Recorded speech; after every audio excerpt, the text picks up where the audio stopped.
So guys, nandito tayo sa may Malacanang, no? At makikita natin dito yung sitwasyon ngayon ng paligid ng Malacanang. At ito nga, makikita natin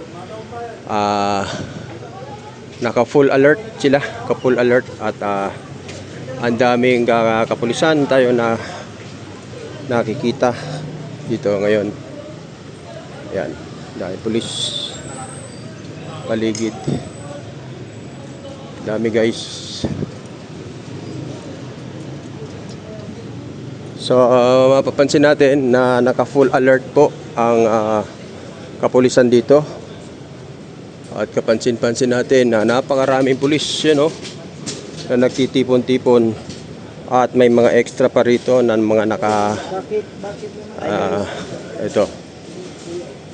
At sarado po itong Mindiola, Malacanang, no? Sarado. Ayan. So wala pong sasakyan na nakakapasok, guys.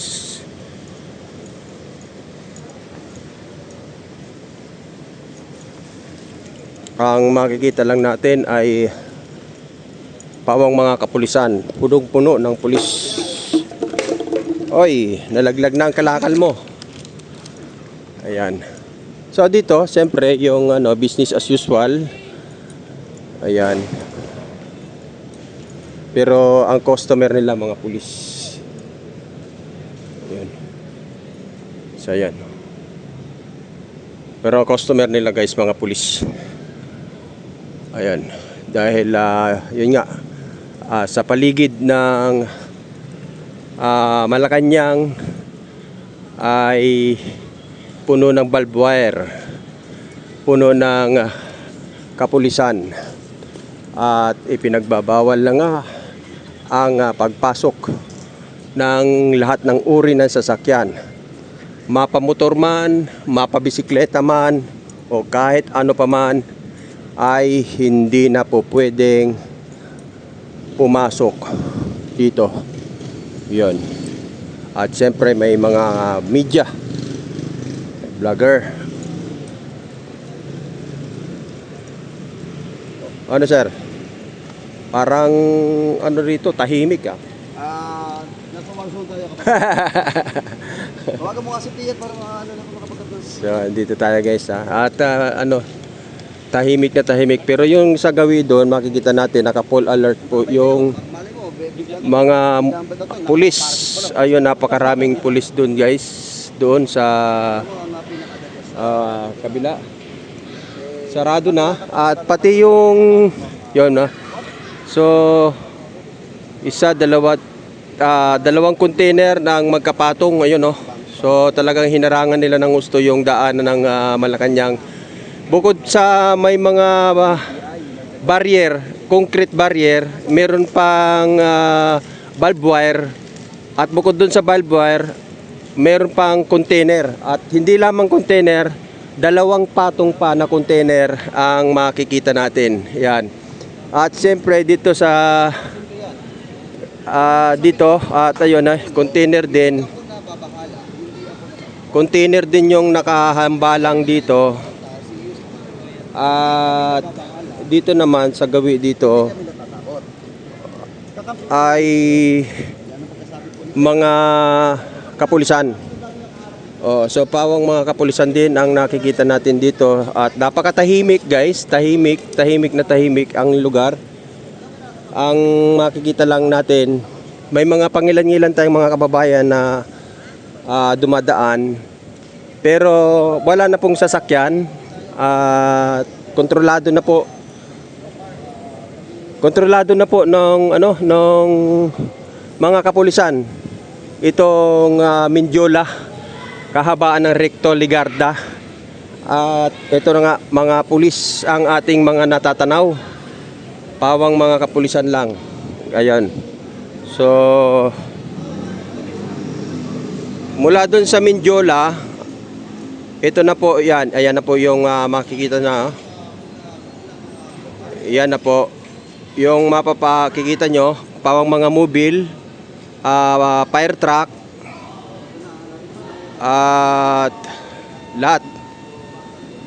So may kasama tayong vlogger dito ng DDS. Pati LRT, no? Parang wala akong napapansin na dumadaan na LRT, guys. At siyempre, ito yung mga kapulisan. At gawin dito, mobile naman at mga mobile patrol. At ayun, mula sa container. Oo. So may mga nakaharang din na container. Yon. So at mga pulis na mga nakahimlay na nagpapahinga. At napagod din siguro, no, sa kanilang so ito yung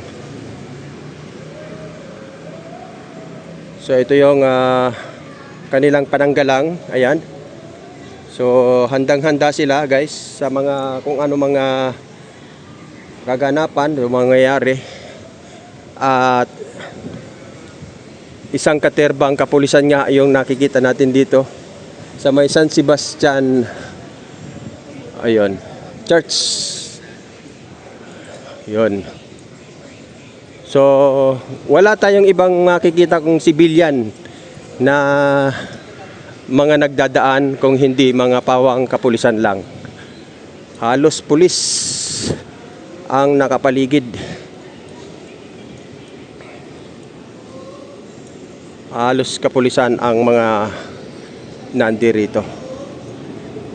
Ayan. Ayun, may LRT pala. Akala ko walang LRT.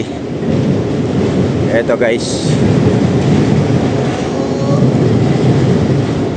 So simula dito,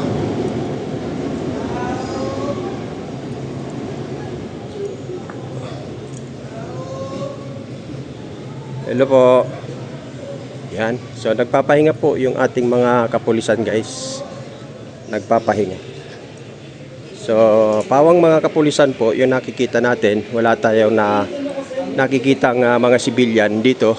At siyempre may mga fire truck din at mga bumbero. At ito yung kanilang kalasag. Yan, ang dami, oh. Yan. So daming kapulisan, guys. Yan. At simula na po rito sa may San Sebastian Street ay container na ang at may bakod na barbed wire. Ito, barbed wire na. So not allowed na po yung yung entrada. Hindi na po pinapapasok yung mga motorista at siyempre mga residente. At ito po yung sitwasyon, guys. Yan. Yan. Sa tatlong container po. At siyempre mga barbed wire ang nakaharang ngayon dito sa University of the East. Ayun, okay? So ayan. At siyempre bukas din yung mga restaurant, business as usual, pero ang customer ay kapulisan. Ganito po kadami ngayon ang ating kapulisan, guys. Napakadami. Yan. Okay, dami.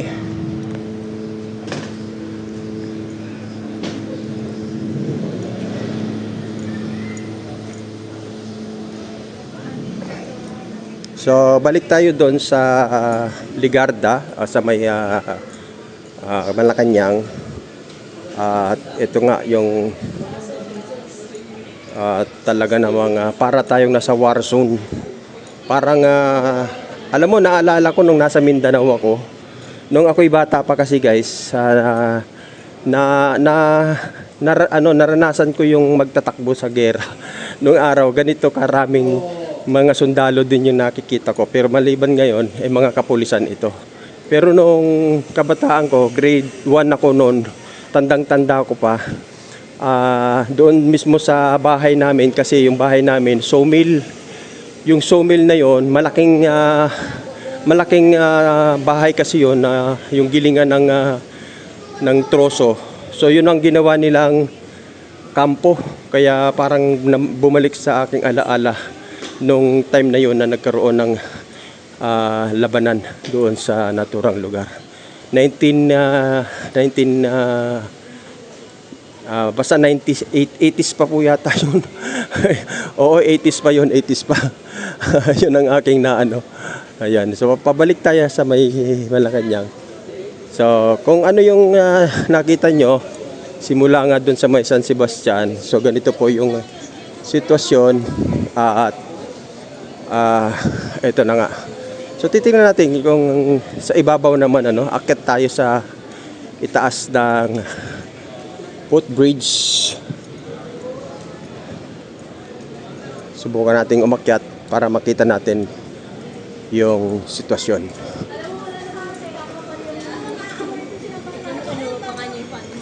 Ayan.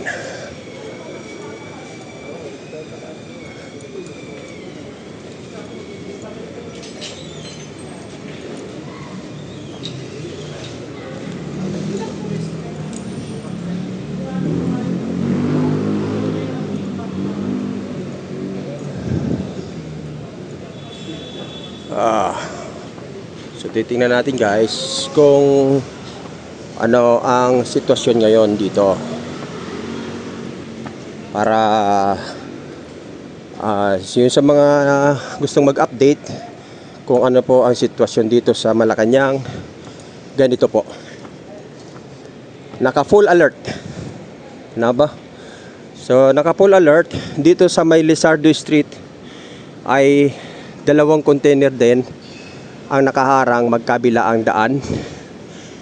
So dito naman pawang kapulisan. So halos pulis. So yun. Ayun daming pulis guys Yan, lahat po yan ay pulis.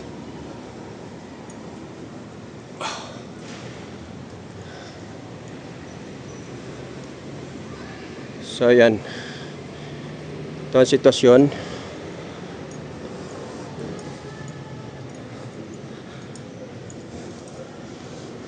Okay.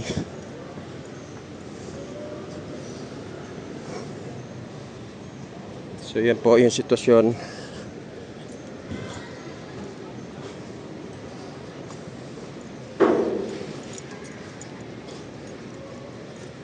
At ito na nga po yung 2 container nga na nakaharang.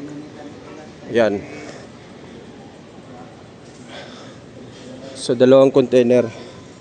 Bukod sa 2 container, nakapaikot pa po ng barbed wire. Ayan. So ikot po tayo guys. So pupuntahan natin yung karamihan ng pulis na nandoon. Ito. Dami.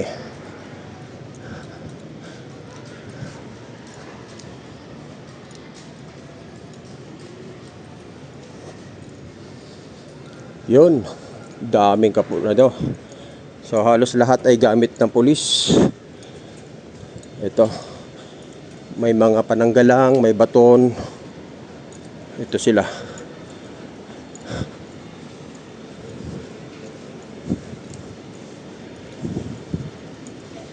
At meeting ang mga kapulisan. Ang dami guys. Ayan.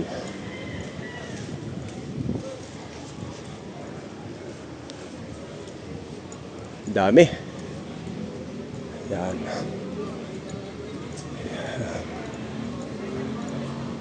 Ang dami nating kapulisan, Dami. Yun. Okay.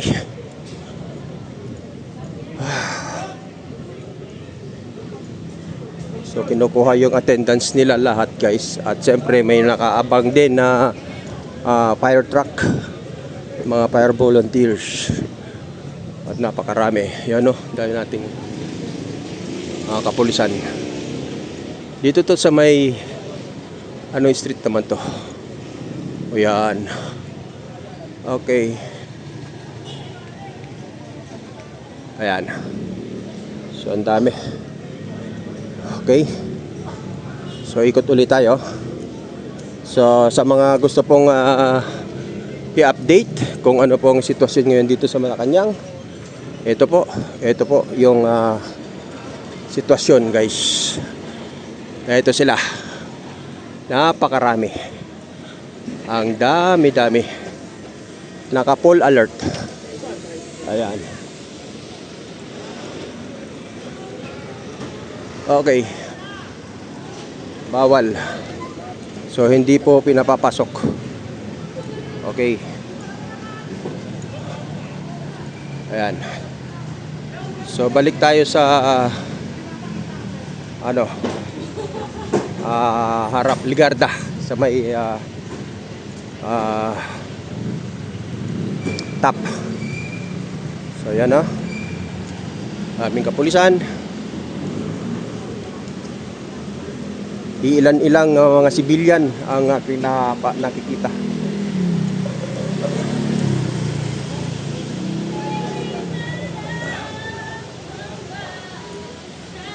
Dami. So hindi ko alam kung ilang platon ito. Mga 3 platon yata ito, guys. So ilang ilang sundalo o pulis ba ang pagkatinawag na isang platon. Kasi napakarami po nila eh. So yan, napakatahimik, nakakabinging katahimikan dito sa may Recto Mindiola. Yun. Okay. Ayan.